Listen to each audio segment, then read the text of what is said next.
Happy New Year's, Happy New Year's. We back at it again. Drams on deck. Today we're going to be reviewing something new, something inviting, something wintry. As you see, I'm zooming in on this Glenmorangie Tale of Cake. That was last year's review. That one was interesting. So now, this year, we have this, the Glenmorangie Tale of Winter. You see how it's the box is kind of stocked as a winter sweater, I would say. Not a sweater I would personally wear, but nevertheless, it's a nice, cozy sweater. So this one right here is Glenmorangie Tale of Winter. You see it, 46% ABV. This one right here is aged in Marsala wine cask. We're going to nose dive all into it. We're going to nose it, we're going to score it, and we're going to taste it. Glenmorangie Tale of Winter. Let's go. What's going on, baby? We back at it again. Another hot review for you. Drams on deck. And today, you see what time it is. You already know. Today, we got the Glenmorangie Tale of Winter is on deck for review. Yes, sir. As previously said, 46% ABV, 92 proof. And this one right here is, I guess this is for Glenmorangie. They're going to come out maybe like a new series now, Tale of Winter. This year, previous year was Tale of Cake. So it's next year. I don't know what they're gonna have now. Tale of Fall or Tale of Santa. I don't know. But whatever it is, I'm just curious to know what they come up with because I like the fact that they always come up with something new. They always have their core range. Obviously, the port cask, the 12-year sherry and whatnot. But they as well as a 10-year, but they also have all these one-offs, what I'm saying, or things that are limited release. So I'm always I'm a fan of Glenmorangie, if you don't know, and I'm always curious to know what they come up with. Sometimes they hit and sometimes they miss, but for the most part, they, in my opinion, have had more hits than misses. I will say that. Be it as it may, this is actually aged 13 years, so this is pretty much the to my knowledge, the 10 year that they have, the original 10 year that. It's pretty much essential as a 13 year. So they're pretty much is a 13 year, and they aged this one in Marsala cask. I'm not very experienced with Marsala wine. I mean, I know I've cooked with it before, but I've never drank it before. But though I'm not a huge wine person, but I don't think that it's definitely as sweet as other wines that they've had other cask maturation in their previous expressions. But hey, I'm not gonna judge it. We're gonna try it as it is. This was released this fall, so I want to say November time frame, and this is now we're here in early 2022. So this is actually my first review of 2022. So hope everyone had a happy New Year, had a great holiday and whatnot, and kicking off the new year with the Glenmorangie Tale of Winter. So I got this one. So it was released in November, maybe 2 months ago or so, and in the fall time, and I paid around $100 for it.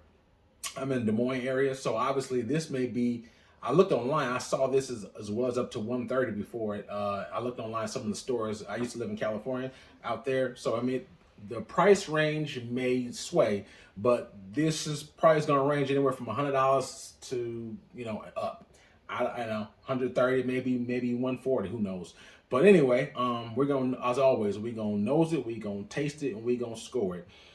So I had this bottle for over a month now. I've been taking my time with it and let it open up a little bit. So now I want to share this with you because obviously it's just been released semi-recently. I kind of just want to put out there my views and thoughts about this because I know some people who collect spirits, they might be curious about it if they didn't have this already. If they see this story, they may say, is this something I like or won't like? So I'm kind of here to help you with that.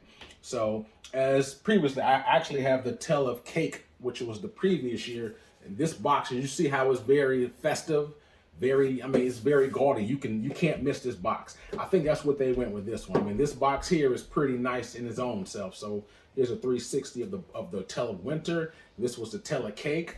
This came out last year. I actually reviewed that. So if you look at my catalog, you see it. Here it is right here. Here's the Tale of Cake, and this is the Tale of Winter.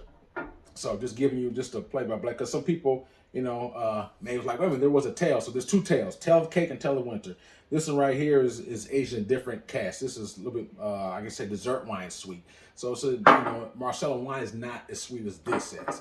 So anyway, here's a side-by-side. Here's a picture of the bottles. The colors have some similarities, but the Tale of Cake is a little bit lighter. So just FYI, just for your awareness. So anyway, so moving back to this. Tale of Winter, man. Like I said, I had it for a month, and I just want to share my thoughts with it and nosedive into this and just really go into it. So again, 13-year malted barley scotch, and it's pretty much aged in a Marsala wine. So let's jump on this nose and let's see what we got. Whew, right, see right off the bat, I'm getting like some little nice custardy, get like a little gingerbread, honey, so like maybe like a little orange zest or something like that on the nose. It's pretty nice, actually. You know, I'm not a huge nose guy, but I will say that it's something that's pretty nice and, you know, it's very inviting. Similar if you're about to eat. If you go walk into a restaurant and it's a barbecue spot, you just smell the char, the the meat. You start salivating even before you order and eat. So it's the same way, you know, with me with spirits. If I nose it, you know, and it smells amazing and just, you know, very inviting, especially peated whiskeys. It definitely whets my appetite and gets me more inviting into the taste. But that being said, back on this nose, ginger, custard, vanilla, very nice. It's like a little orange peel or something like that. Not bad. It's 46% ABV, so it's not super high, but it's definitely above the 40%. Nowadays, I really don't even purchase, you know, scotches or even bourbons that are 40%. It's very rare that I do that. But the nose is pretty nice. Has to me a little reminiscent smell of like almost like a little bit of a bourbon. Like I pick, you know, bourbon, you pick up, you know, the honey, vanilla, something like that. So I pick up just a little, you know, a little vanilla on there, just a faint hint of honey. But I do pick up a little orange on there, custard, ginger on the nose. Pretty nice. So let's jump on this taste and let's see what we got. Cheers.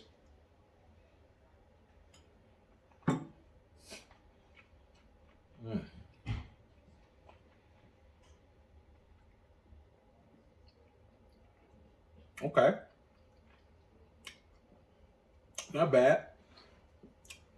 But as always, like pretty much the first sip sets up my palate. Right now it's tingling. It's getting assessed to the heat, which is not super high at all. It's only 46%, but it's tingling right now. So the second sip is really going to saturate my palate, and I can really dive more into the notes for you. So that being said, I'm going to take one more sip. I'm going to tell you what I got.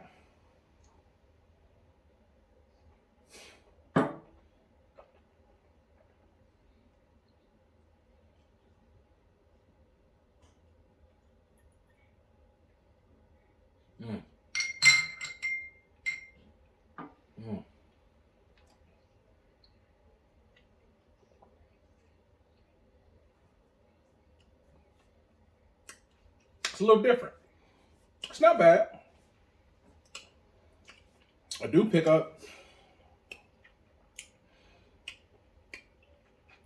vanilla, like some oak on here.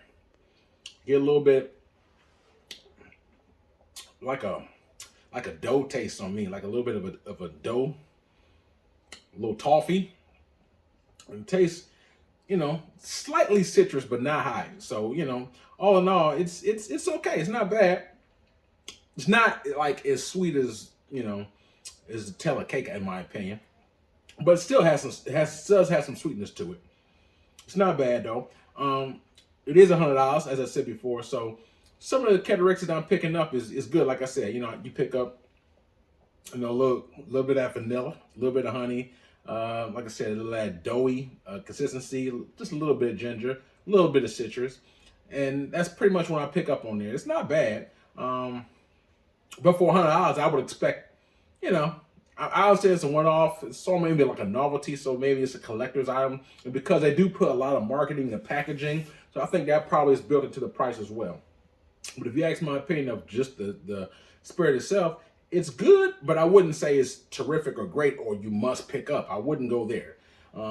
So for $100, I mean, you know, it's very debatable if I say it's a must cop. But as you saw earlier, after I took that second sip, I add a little bit of water to it. And I do that sometimes, depending upon the ABV, to see if it opens up, unlocks any flavors or anything, if it brings out any more of the flavors we have in here. So I put just a little bit in there.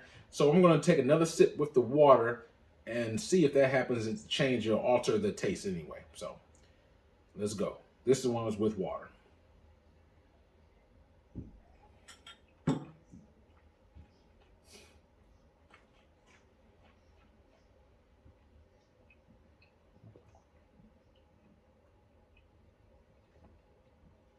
Well, to tell you the truth, I probably like it just as more with or without water. It's not much. It's not much change in it.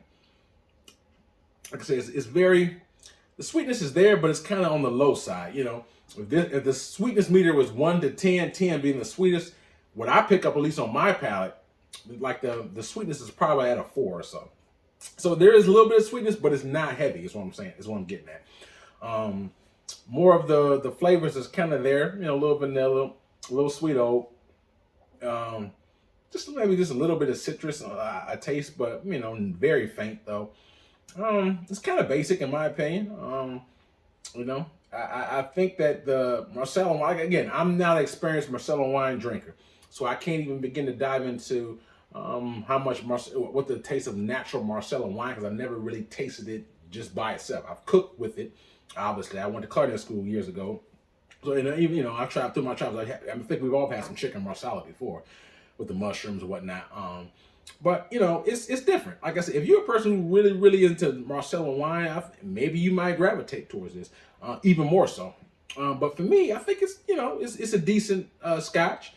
I mean, I don't think it's gonna knock your socks off, especially if you're an experienced scotch drinker or a whiskey drinker in general. And specifically, if you are a person who've had a lot of the novelties of Glenmorangie. And I've reviewed a few of them. I've had the Signet. Wouldn't say that's a novelty. They keep that around. But I've had a few others. And, you know, this one right here it's not bad. But I would say that, you know, these are something that people like to collect, certain people, and add to the collection. Me as a reviewer and a collector, it was a no-brainer for me. I didn't even think they was going to sell it in the state. But when I saw it, I'm like, okay, let me grab this. So I don't regret it anyway. I think it's not bad at all. But, you know, I'm going to take one more quick sip. I'm going to give you a story.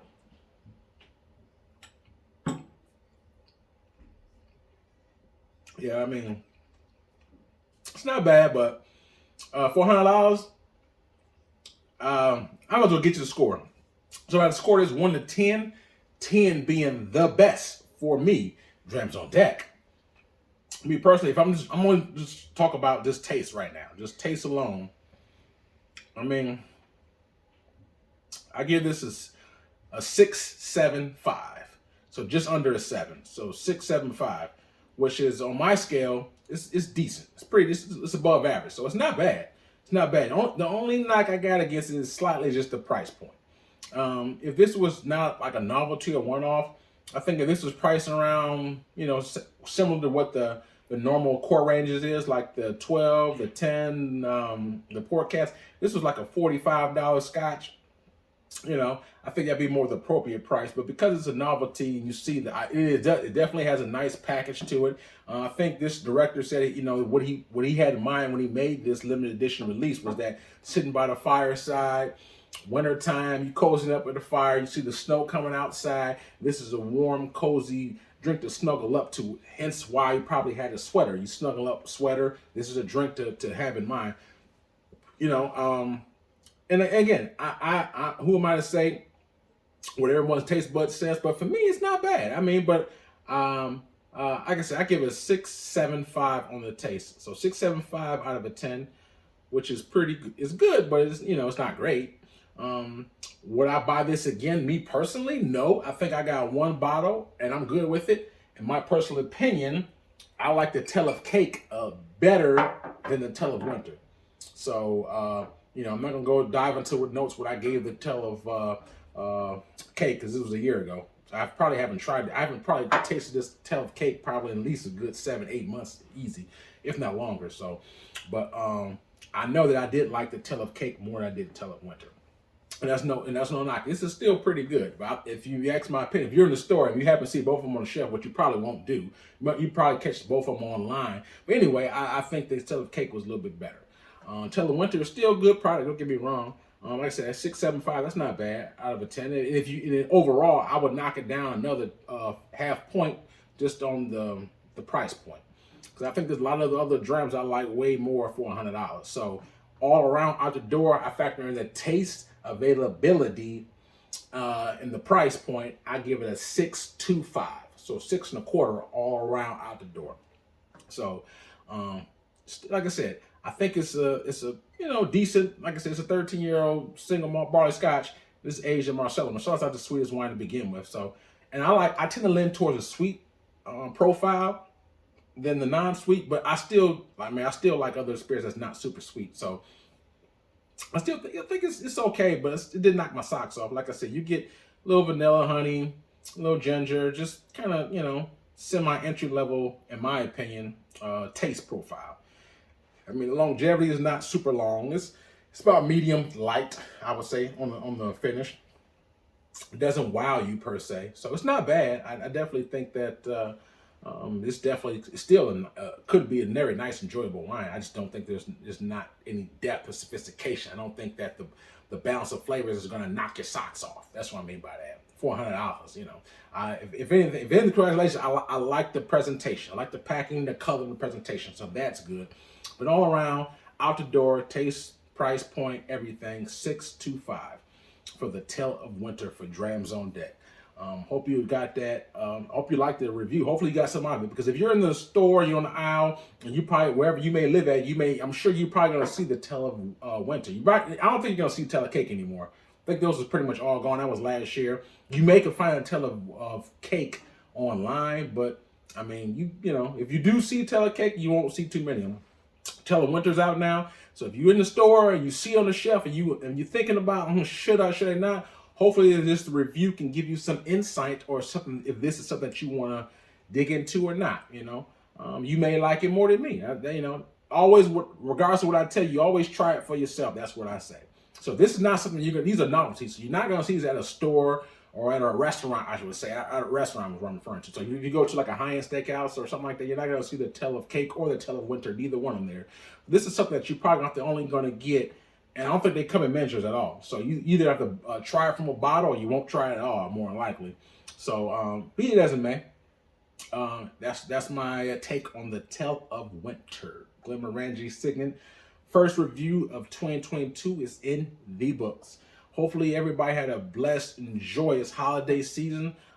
Actually, I ordered a nice package of spirits that came in just after Christmas time. I went to Whiskey World, and I even posted a unboxing video on my Instagram page. So if you don't check out my Instagram page, I have a link for it in the description box, and you can casually check it out on your own and follow me on my Instagram page, because a lot of bottles that I have on there that I have not yet reviewed, and it's part of my collection. So if you got time, you can check it out. But I got a lot of goodies over here. Some of it is like got the Royal Bracula.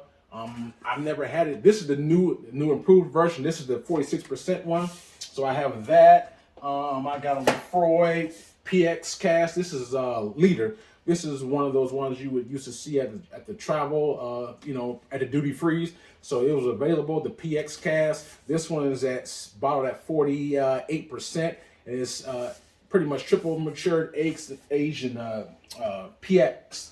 And then I got this one right here. I wanted to get this for a while. This is Lefroy Cartridge Port and Wine Cask. This one right here is bottled at 52%. I believe this came out in 2019. I could be wrong. If I'm wrong, let me know in the comment box. But I believe so. But this is the Lefroy cartridge I was definitely looking for. So this review, I haven't even opened the bottle yet. I got these not even a week ago. And so the review will be coming. Don't you worry. But this is the one that I actually wanted it for a while. So this is my second Lefroy Cartridge Port Wine Cask. I reviewed the triple cask before. So if you go into my catalog, you will check those out, and that review as well. Here's the Amroot Novelty. This is actually very intriguing. I'm looking forward to trying this one. This one I love Amroot. It's an Indian whiskey, if you don't know. Single malt, 50%. Most of Amroots are pretty much high proof. This one right here is pretty much a Indian whiskey, and it says the UK on the back, so you can see the UK. Got all the whiskey world. This is pretty much a sherry single malt, and it has orange flavor in it. So I think they aged the spirit in sherry barrels, and they put orange peels in it, so it has a very orange, lush, sherry, sweet flavor from what I'm read, and I can't wait to dive into it. The other one I got was a Deanston Oloroso Cask Matured. I haven't had a bad Deanston yet. Deanston, I love this brand. This is, like I said, 2008, so this is a 12-year-old Oloroso sherry cask. I got all this in the same package. Just nice Oloroso sherry flavor, color on the outside, dark caramel. Yes, it is. Yes, it is. And the last thing I got, which was a small one, it's like a little small miniature of the Kilhoman. Don't make me Sanaig. Sanag. But anyway, I tried to get a full bottle. They didn't have it, so I only ordered the miniature because that's all they had. I'll even review this as well. So that review is coming as well. And I also tried to get the Kilhoman long run, but they didn't have long run. They did not have that. So I'll probably get that bottle soon enough. But anyway, that's just some of just the heads up for some of the 2022 reviews that's coming up soon. So those will be coming in the months to come. I don't like to try spirits as soon as I open the bottle. I like to give it at least a month to air out, oxidize, and get used to it, because a lot of times spirits develop as you take time to open up. So I always try to at least get past the neck pour of the bottle before I review it. So those are spirits, like I said, those will be coming in the months to come. But that's just a heads up. The Freud's, I got, like I said, the Amaru, Deanston's all coming to you soon, along with everything else that I got. So be looking out for it. So hope you got something like that. Hope you have fun. Hope you enjoyed the review. If you did, hit the like button and the subscribe button. The likes and subscribes is free. The like buttons help the algorithm and help put out there a little bit more. So hopefully I guess you enjoyed that. And like I said, man, check my description box. Check my Instagram. I think I got a pretty cool Instagram. I got a nice collection. So if you check that out, hopefully you'll like those as well too. So anyway, stay tuned. More reviews on the way. Drams on deck. Yes, sir.